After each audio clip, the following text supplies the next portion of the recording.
Before we start, feel free to check out my Etsy store. If you use the code 15OFF, you will get 15% off orders over £15. I make hanging decorative plushies, plush keychains, lavender drawstring bags, coin purses, figure plushies, and supersize figure plushies. Link in description. For as far back as many of us can remember, self-diagnosis has been a prominent part of the internet. And when I say for as far back, I mean whenever Tumblr was created. And when I say on the internet, I mean on Tumblr. So what is self-diagnosis? Self-diagnosis is the process of diagnosing or identifying medical conditions in oneself. It may be assisted by medical dictionaries, books, resources on the internet, personal experiences, or recognizing symptoms or medical signs of a condition that a family member previously had. Tumblr is filled with self-diagnosis, and I will give Tumblr some credit. In more recent years, I have seen people being anti-self-diagnosis. I can't go through every single post on self-diagnosis that there is on Tumblr, but here's one. I may not be medically listed as having ADHD, but that's because my mother never believed me when I said I had ADHD at age 17. Therefore, I never got permission needed until 18 in the UK to get a diagnosis, which sucks, because I'm living here with ADHD that was never noticed or helped, when that notice and help could have probably saved my grades. And that's one of the reasons self-diagnosis is okay. That's not true actually. At the age of 16 within the United Kingdom, you can receive your own diagnoses and consent to treatment. Only in exceptional circumstances, for example a person is believed to be a danger to themselves or others, that a parent needs to be informed and give permission for their child to get treatment. Self-diagnosis versus professional diagnosis is a topic that has a lot of nuance, but a lot of people, especially anti-self DX, I'm guessing that's the new term for diagnosis, people don't discuss it with the nuance it requires. If you haven't watched any of my videos regarding self-diagnosis, and you may not know what my opinion on it is, I'll make it clear now. Don't, please don't, for the love of God, please do not self-diagnose. However, I understand there is a lot of nuance to it, so let's go over this nuance. Why do some people self-diagnose? The first most commonly cited reason is money. Lower income families or individuals may not have the finances to even see a doctor in countries that don't have universal healthcare. This can also be explained with poverty gaps in certain racial and class groups. In some countries, it's not just the medication or the therapy or other treatments that they're paying for. It's the diagnostic process that they're paying for. X-rays, tests, all kinds of things like that are going to have to be paid for. A slightly separate issue, which can also be tied into this, is misdiagnosis. If you are misdiagnosed, it's not just that one process of diagnosis you're going to have to go through. You might want to go and get a second opinion, although let's not go doctor shopping, shall we? Doctor shopping is when you go to more than one doctor, more than 2 doctors, possibly 3, 4, 5, to get the diagnosis you want, rather than getting the diagnosis or lack of diagnosis you have. However, doctors are humans, and doctors do make mistakes, and you may have to get a second opinion, which racks up the bill significantly. Number 2, time. Especially in countries that do have universal healthcare, there's a lot of problems with backlogs and waiting times to actually receive certain treatments or diagnostics. Unless you're rushed into A&E, where even then you might have to wait for several hours, you might have to wait a really long time to see a doctor. Specifically in the current climate of a pandemic, this can be a massive problem. In the United Kingdom, this is more common with mental disorders and getting seen for mental problems because of the cuts made to that specific area of the NHS. Another pro to self-diagnosis is that, as cited in many of these Tumblr posts, some doctors and therapists and psychiatrists aren't always on the same page, which is why somebody may go and find a second opinion. When you look online, we get instant updates on medical papers and medical research and developments in the field, whereas if we go to a doctor, they might be using older materials. The DSM-5 in its most updated version was released in 2013, which was 7 years ago, and research continues on. In those 7 years, there have been new findings and new updates that may not be included in that version. Some therapists, psychiatrists, and counsellors may not be familiar with certain rare disorders, for example, dissociative identity disorder, which is a rare disorder, contrary to what some of the bigger DID YouTubers would have you believe. They may be in the dark about certain new developments in disorders and other illnesses. Some people argue that self-diagnosis promotes self-care, taking your own physical and mental health into your own control and making sure you are the healthiest you can possibly be. It allows a certain amount of control a person has in their own health and well-being, which can promote a positive message. While the previous cited reasons for self-diagnosis for practicality are in fact there, let's not pretend that some people don't do this purely to have a label and to be special. In particular, anxiety and depression are romanticised illnesses. It's seen to be so quirky and cute to be socially anxious and wanting to stay in your room all day, because that's totally normal behaviour that everyone should accept. We live in a society but we do, where labels are seen to be badges of honour. Your sexuality, your race, your mental health status are all badges in which you can measure your own worth. It most likely stems from a desire to be accepted within a group, because in the modern day world, being part of the majority isn't something that's cool and acceptable.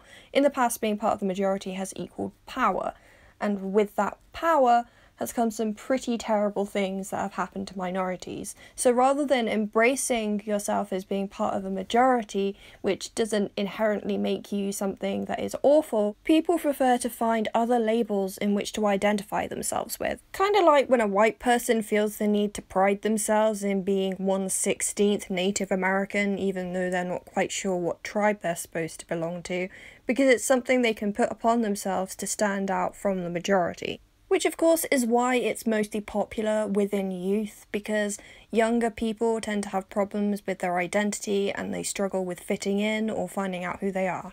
So self-diagnosis can tackle several practical issues with professionals.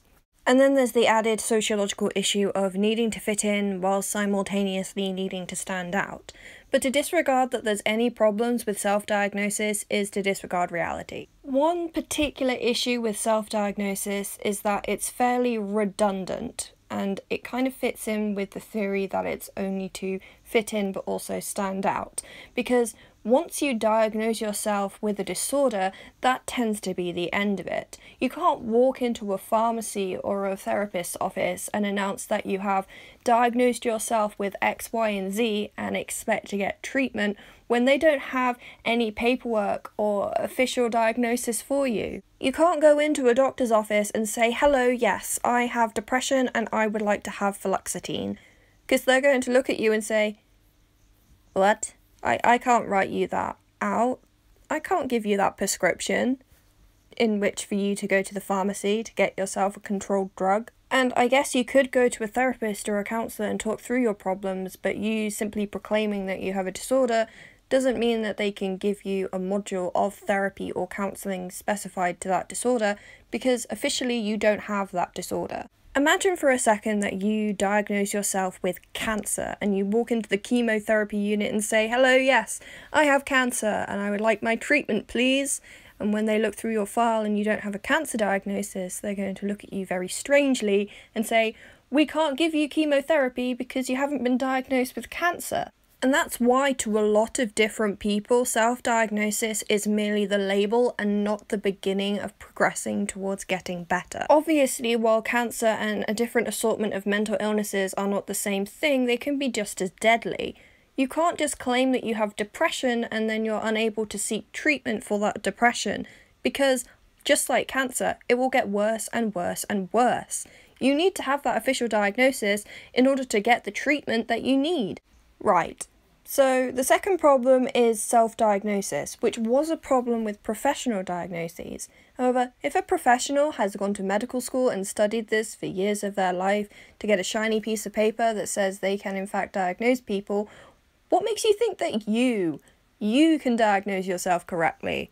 Not even trained, qualified doctors diagnose themselves. Trained, qualified doctors go to other doctors for their diagnoses. Misdiagnosis is a huge problem, especially with mental health disorders, because several disorders can overlap with their symptomology. Borderline personality disorder can be misdiagnosed as bipolar and vice versa, causing a massive problem when it comes to the treatment of those disorders. As well as this, certain physical symptoms can be attributed to causing mental problems. For example, brain tumours that press on certain parts of the brain can cause hallucinations, which is closely associated with schizophrenia. And while the majority of schizophrenics will have hallucinations, it's 70%, not 80%, not 90%. 70%. So if we live in a world where self-diagnosis is 100% acceptable and okay, and somebody starts experiencing hallucinations, Googles it, researches it, and finds out that schizophrenics do in fact experience hallucinations, they might just assume they have schizophrenia, but they might actually have a brain tumour. Glioblastoma multiforme is one of the deadliest forms of brain cancer, killing 95% of sufferers within the first 5 years. And if this person has just come to the conclusion that they have schizophrenia without looking at any other possibilities or seeking any further medical attention, they could die, which makes self-diagnosis deadly. Yeah, but Charlie, most of the people who are self-diagnosing with depression or anxiety or ADHD, so it can't be that serious. Except Shabasan et al. 2019 discovered a link between hyperactivity and ADHD with brain tumour survivors, meaning there's a link towards hyperactivity and brain tumours. And brain tumours can form on any part of the brain, which means they would press on certain parts of the brain and activate certain parts of the brain's function. For example, mood control. Anxiety and depression, anyone? And yes, I do realise that there are other symptoms that come along with things such as brain tumours that would be evaluated in a professional's office. Therefore, when most people go in to be evaluated for anxiety and depression, they don't in fact have brain scans. However, if you don't see the doctor in the first place and they don't ask about your other symptomology, you can't have that evaluation and that concern can't be brought up. While I think promoting mental health awareness specifically is great, and the idea of being more in tune with your own mental health is also a wonderful message, there are far too many issues that can be dangerous when it comes to self-diagnosis. There are far too many variables and different overlapping symptoms that come into play when talking about certain mental health disorders, and you really need help when looking into this. You need a professional's eye when doing this. But I don't think the concept, the culture and the community of self-diagnosis and self-diagnosers strive for the goals that all mental health communities should, and that is recovery. As I've already stated back in the problems with self-diagnosis segment, you can't get treatment and you can't recover simply by self-diagnosing.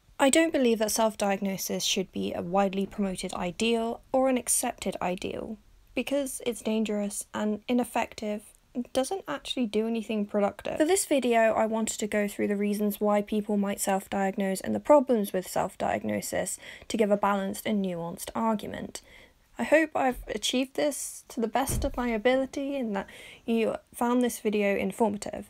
I'll link some resources in the description below. Thanks for watching, and I'll see you guys later. Bye!